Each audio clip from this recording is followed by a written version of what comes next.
Welcome to Sputnik, orbiting the world with me, George Galloway. And me, Gayatri. Picture of the week surely was the sight of the Middle East peace envoy Tony Blair at Ariel Sharon's funeral, emoting like he did that morning when Diana died. I was sure he was going to sob at any moment. Sharon was the people's butcher.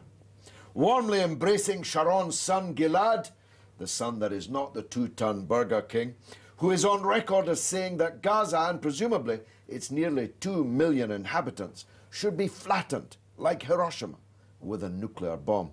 Blair seems utterly oblivious to the way he's viewed by the 350 million Arabs in the Middle East. Or maybe he just doesn't care.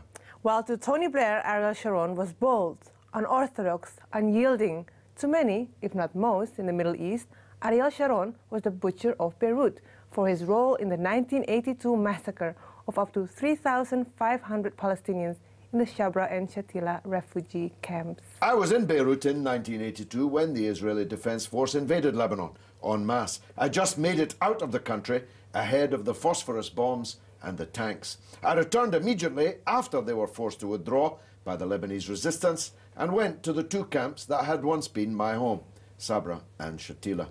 Some of the dead remained unburied. The stench was unmistakable. The camps were full of wandering, wailing women, children, and old men. Against the butcher of Beirut, the women, children, and old men in the camps had of course been defenseless, for the Palestinian fighters had all sailed away to a new exile in faraway Tunisia. They did so under a United States guarantee signed by President Reagan's representative, Philip Habib, that their families would not be harmed once they were no longer there to protect them. But before the ink on the promise was dry, their family's blood was running in the open sewers of the camp. Ariel Sharon stood throughout the night of the massacre on the roof of the Kuwaiti embassy on the perimeter of the camp, directing the giant searchlights and incendiary flares which turned the night into day and illuminated the hovels of the camp, the better for the phalangist militiamen to go house to house with their knives, bayonets, and swords. Even the Israeli government of the former terrorist leader, Prime Minister Menachem Begin, was forced to set up an inquiry, the Kahan Commission, which concluded with Sharon's responsibility and his dismissal and banning from public office. None of this narrative made it into the eulogies of Blair and co, so we're devoting this episode of Sputnik to remembering the real Ariel Sharon. Joining us now is a very great Israeli, the antithesis of Ariel Sharon. The deceased Israeli premier was known as the bulldozer, casting away stones. Jeff Halper gathers stones together. Whilst Israeli prime ministers bulldoze Palestinian homes, Jeff rebuilds them as an act of resistance. He's the founder of the Israeli Committee Against House Demolitions. He organizes, mobilizes, fundraises all over the world for this noble purpose. Non-violent direct action and civil disobedience are his tools, and he spoiled many a good day out for the bulldozers. He was once nominated in 2006 for the Nobel Peace Prize, but it turned out he hadn't started enough wars to win it. Our prize is to have him here. Jeff Halper, it's an honor to have you here on the Sputnik. Tell us, first of all, as an American Israeli, 1973, you've been in Israel since. How did the death of Sharon impact on you? It had a very little impact. I mean, he really died 8 years ago. You know, I think there's been a big distance. He kind of faded. The death was kind of anticlimactic. But I think it marked, you know, it didn't mark an end of an era. In fact, I would say that Sharon has been vindicated to some degree by Netanyahu, because the exclusive militaristic way in which he approached things, I think, is something that's just rooted in Israeli policy. The only way it knows how to react is militarily. Let me say one thing about Sharon, though. He was a big thinker. The whole idea of the Lebanon War was to overthrow Hussein, move the PLO into Jordan, have Jordan be the Palestinian state, and then that relieves Israel of the pressures to give up the occupation. Because here, there is a Palestinian state in Jordan. That was always his mantra. I think what happened here was interesting with Sharon, though. There's one thing that people haven't looked at, and that is, why did he leave Gaza? And actually, there's in Haaretz, a newspaper, the Israeli newspaper, there's reports that he was considering further withdrawals from the West Bank.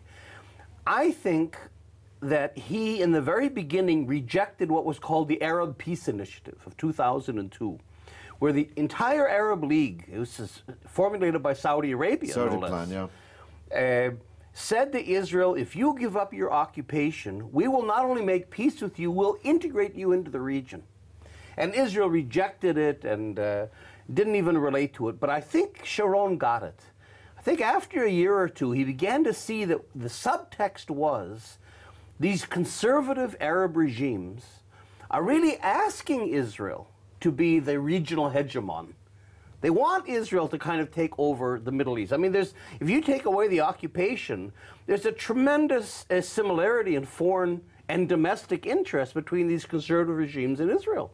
They're on the same page, especially against Iran. And he was in the process of, I think, getting out of a lot of the occupied territories, because even the Arab regime said, look, we have public opinion on our streets. We can't normalize with you as long as there's occupation. Get rid of most of it. I think he thought, and I think rightly so, that the Palestinians would give in enough that he could keep the main settlements, keep most of East Jerusalem, so he didn't have to give up everything, but basically settle with the Palestinians, and then Israel becomes a regional hegemon. Because the part of Israel that people don't, I think, see is that it's not really, I mean, now Netanyahu is a little guy, a little thinker. So he's into Judea, Samaria, settlements, all this little stuff. But Sharon, I think, really wanted Israel to run the Middle East. So there does appear, from what you say, to be two sides to this man. He was a brute, but not only a brute. He was a butcher, but not only a butcher. So how do you measure the deterioration or otherwise of Israeli political leadership since he left office? You described Netanyahu as a little guy, equally brutal, but with no kind of vision at all. That's right. Well, we have to remember about Sharon. I don't want to humanize the guy too much. I mean, he was a really brutal, terrible guy. But again, he did have that. He wasn't simply a murderer like like sometimes we think of him. I mean, he was going, so he had this bigger vision. But he wasn't the Likud guy. He wasn't from the right wing. He grew up with Rabin and Moshe Dayan. He was in the Palmach. He was in the labor camp, actually. So when he moved over to the right wing, in his militaristic sense, and began to build the settlements, he was the architect of the settlements with Begin and so on, there was always a pragmatic part of Sharon. They came from the Labor Party. Netanyahu was born into the Likud. He was born into the revisionist movement. He's an ideologue. Sharon was never an ideologue. He used violence and brute force and the military, but he used them in a sense, in a practical sort of a way. So in other words, he was able to, I guess, to parley his military thinking and his violent urge into grand strategies. Netanyahu is an ideologue.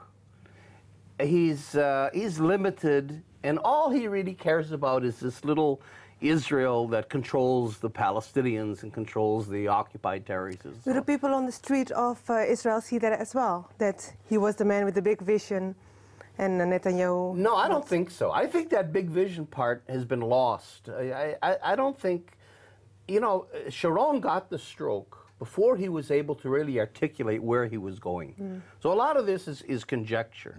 But what I'm saying, if you look back at the Lebanon War of 1982, there was a plan, a big plan, to redo the whole Middle East behind the Lebanon invasion. There was a big plan behind the so-called disengagement from Gaza that I think had to do with Israel becoming a regional hegemon in the Middle East.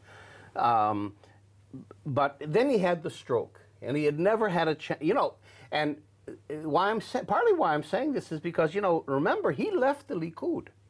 The Likud was too small for him. It was too ideological. It was too confining. He went and set up his own party, Kadima, that would give him that latitude to do these big things. So the Israeli leaders have been getting smaller ever since Golda Meir, I would say. Is that going to continue?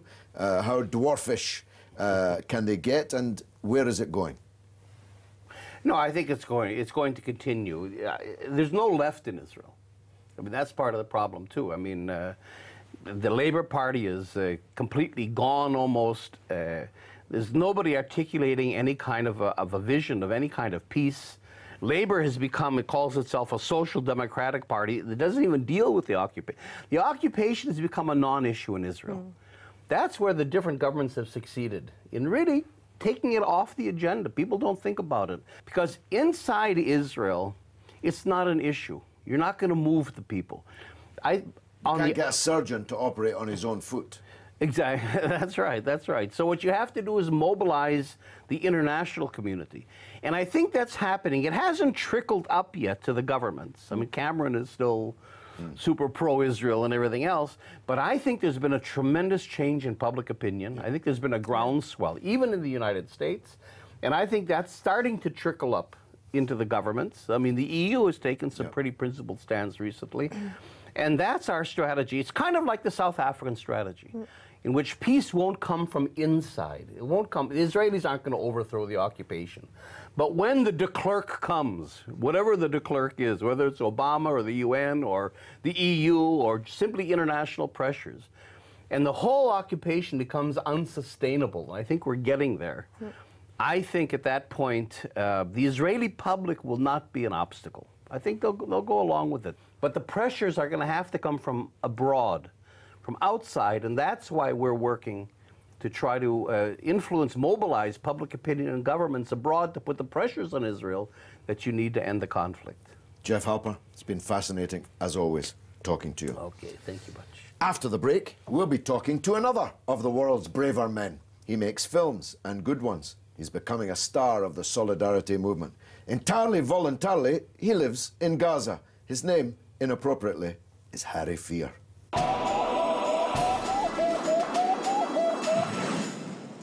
Welcome back to Sputnik. No man could have failed to live up to his name quite so comprehensively than Harry Fear. He braves bullet, shot and shell in Gaza just like the Palestinians do. He's standing on the front line, taking pictures. You have to be fearless for that. Harry Fear, thanks for joining us after a grueling 23-hour flight from Malaysia. I just wanted to talk to you as someone with a foot in either camp, as it were, a man from the West, living in the East, living on the front line, indeed. What impact do you think the demise of Ariel Sharon, who has dominated the political landscape, even in his coma, over these last decade or more, what impact do you think his demise will have? Well, I hope that it will close a more bloody passage in Israel's history. I mean, we've seen Palestinians, some of them celebrating this passing from this life to the next, because this is the only act of justice that has ever come to Ariel Sharon. I mean, he totally missed all justice in this life. And for the Palestinians, the largely believing people, of course, this is the something to celebrate, that finally power will be wielded against a man who was a butcher, who acted like a psychopath, and who, with the propaganda and hypocrisy of the Western media and Western leaders, has been hailed as some kind of devoted, loving leader for his country and his people. But of course, what that means is that if he did love his country and his people, and he was so true to his country, and he was also a butcher, then it also obviously identifies that his country has a serious problem with blood in its hand generally. And that, I think, is the #1 thing about his passing, which the discerning can see. The picture of the week had to be the Middle East peace envoy, done up like an Israeli, standing there, emoting as if Princess Diana had just passed. As someone from Britain like me, was that hard to bear? It was, but I was thinking about that just myself earlier because, you know, the treatment of Sharon as if he was some kind of, I don't know, a gift to mankind or some kind of gift to world leadership, and the irony of how he is treated so latently in the Western media. And it's exactly the same with Tony Blair himself. I mean, he is a war criminal, and generally people hate him, and they're disgusted by the mentioning of his name. But in the media, it's nothing like that at all. He's given some kind of parade, and there must be balance and moderation in the comment. You know, it's as if, you know, the Israeli media speak of Sharon as if he, you know, went after peace with Palestinians in the final years. Well, it's like saying Tony Blair went after peace with Iraq and killed almost 1 million people. Well, they say, for example, that Sharon withdrew from Gaza. But as someone based in Gaza, you know that Israel hasn't withdrawn from Gaza. They control everything that concerns the lives of the people in Gaza. And the key here is that they say that it was a withdrawal and it was used for propaganda purposes or diplomatic purposes as a gesture of peace and concession. But actually, if you look at it more cynically, if you were him, you would have done that, because then it allows you to consolidate the parts of the West Bank and other parts of the historic Palestinian territory which they can hold on to. And that's what we're seeing now with the negotiations. Tell us how things are now for the people in Gaza. Well, to be honest with you, they've got worse, obviously because of the situation in Egypt. The Hamas authorities have lost their ally. The violence is increasing in the last few weeks. I mean, generally after the November 2012 war, in the months following that, things were quieter. There was less tit-for-tat. But now things are slowly escalating again into a way that they were about 2 years ago. One hopes that that won't continue. But the people are isolated. The besiegement continues in broad daylight against the law, against all morals. And then you have the, you know, France, the UK, and the American politicians then, you know, affectionately applauding Ariel Sharon. I mean, you just couldn't make it up. What about the recent floods that were a result of the bad weather and heavy rainfall and Israel's control over the dams? Yeah, I mean, people in Gaza said that when there was the recent storm Alexa, that Israel flooded parts of Gaza to further, you know, damage the population. And there is limited evidence for that. But the key here is that, you know, as I mentioned, it's the siege. The siege is a man-made disaster, and it's the siege which means that Gaza has basically no capacity and infrastructure to deal with natural disasters at all. And of course, the siege, the destruction of the tunnels, must have meant that the economic situation for the almost 2 million Palestinians in Gaza grew even more catastrophic. Indeed, the economic situation, and also, I would frankly say, the morale. Because the symbolic cutting off of Egypt, the symbolic lack of support from the Arab countries, from the international community. I mean, Gaza, in a way, is one of the most forgotten places on earth in terms of actual support, perhaps in terms of sympathy among the Muslims, even amongst the Arabs, and increasingly, obviously, the Europeans. People are sympathetic, but political support, zero. Now, Sharon has gone. Netanyahu, intellectually, you might say, a more dwarfish figure, a even more petty and venal figure. How does it look to you? How securely is he in place? Are we in for another decade of Netanyahu? I don't think so, actually. I think that, I mean, if you take the November 2012 war, which is certainly one of the things that will define him, I believe, I think many Israelis, and according to the polls, they believe that he handled that very badly, and he was forced to give in to a ceasefire. And I think that there is a large contingent of Israelis in politics there who think that he has failed militarily.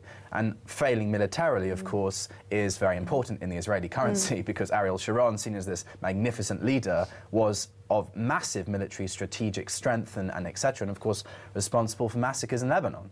So in Israel, it's almost like, you know, creating blood and terrorizing Palestinians and knocking them into the darkest corners of the earth is success. So Netanyahu, I don't think, is so much established in that image.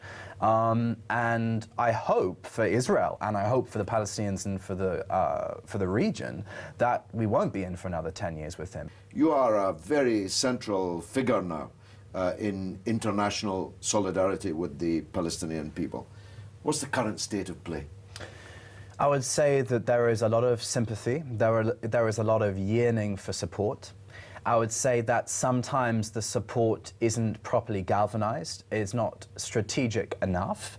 But of course, at the same time, more subjectively, there are successes which people hold on to. There is, of course, the BDS movement with the boycotts and etc., which there are always successes which are held up for good reason. And I always say the BDS movement as one of the main pincers of the solidarity in terms of actually moving to action and accountability and justice is something which we should support, because BDS and boycotting itself is a very human, intuitive thing. You know, if you have an argument with someone, just walk away. So that's what we're doing with Israel.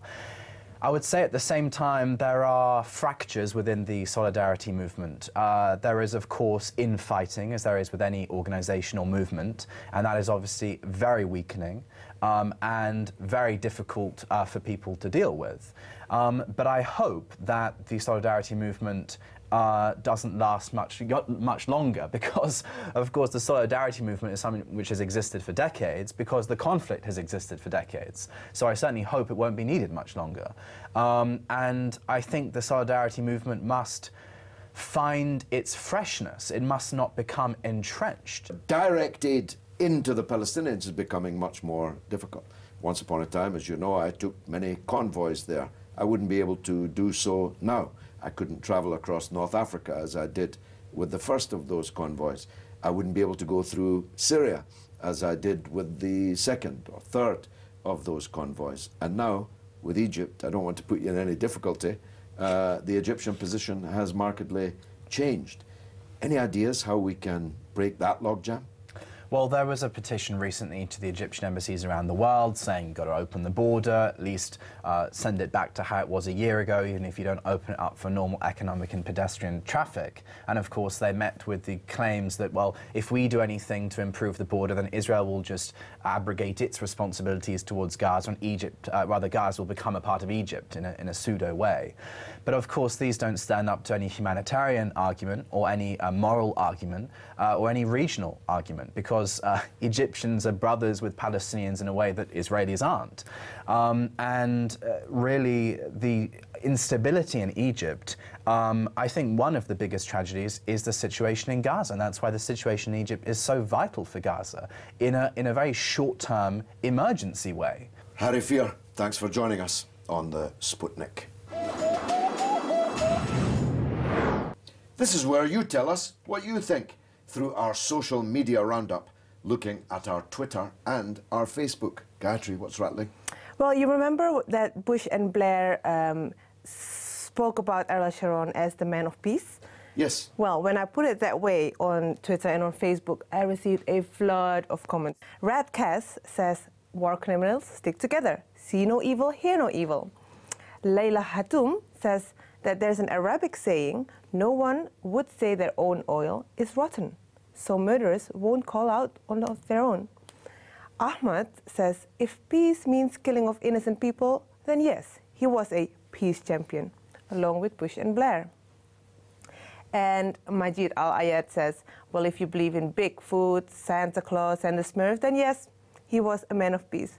All comments like this, it's amazing. Well, I remember when Bush first said that Sharon was a man of peace, making the point that even Ariel Sharon wouldn't describe himself as a man of peace. But Blair repeated this utter falsehood at his eulogy in the funeral ceremony. I must say that I thought my opinion of Tony Blair could not fall any further. But the sight of him and the sound of him at that funeral really put the tin hat on it as far as I was concerned. I know. Go on, any more? Well, on Facebook, John Lofthouse says, well, we should all trust Bush and Blair. They always tell the truth.